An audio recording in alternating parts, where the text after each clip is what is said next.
शराब घोटाला। पिछले 2 साल से ये शब्द आपने कई बार सुना होगा।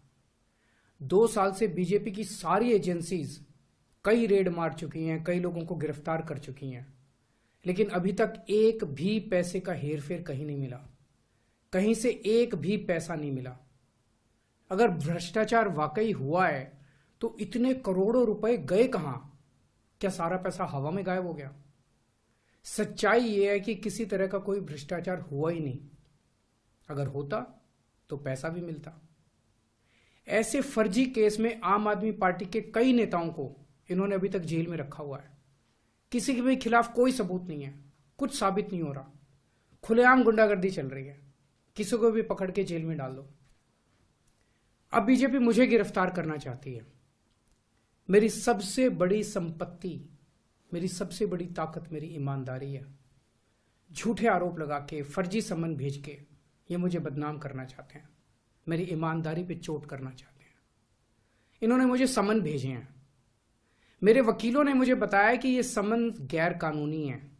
क्यों गैर कानूनी है? ये मैंने इनको विस्तार से लिख के भेजा है। मैंने बताया है कि उनके समन कैसे गैर कानूनी है, लेकिन उन्होंने मेरी एक भी बात का जवाब नहीं दिया। इसका मतलब उनके पास मेरी बातों का जवाब नहीं है। इसका मतलब वे भी मानते हैं कि उनका नोटिस गैर कानूनी है। क्या मुझे एक गैर कानूनी समन का पालन करना चाहिए? अगर कानूनी रूप से सही समन आएगा तो मैं पूरा सहयोग करूंगा। बीजेपी का मकसद जांच करना तो है ही नहीं। इनका मकसद तो लोकसभा चुनाव में मुझे प्रचार करने से रोकना है। ठीक लोकसभा चुनाव के पहले इन्होंने मुझे समन भेजा है। क्यों? इस जांच को चलते 2 साल हो गए। अभी ठीक लोकसभा चुनाव के पहले मुझे क्यों बुलाया जा रहा है? पहले क्यों नहीं बुलाया? सीबीआई ने मेरे को 8 महीने पहले बुलाया था। मैं सीबीआई में गया था, उनके सारे जवाब भी दिए थे। लेकिन अब ये लोग ठीक लोकसभा चुनाव के 2 महीने पहले मुझे बुला रहे हैं।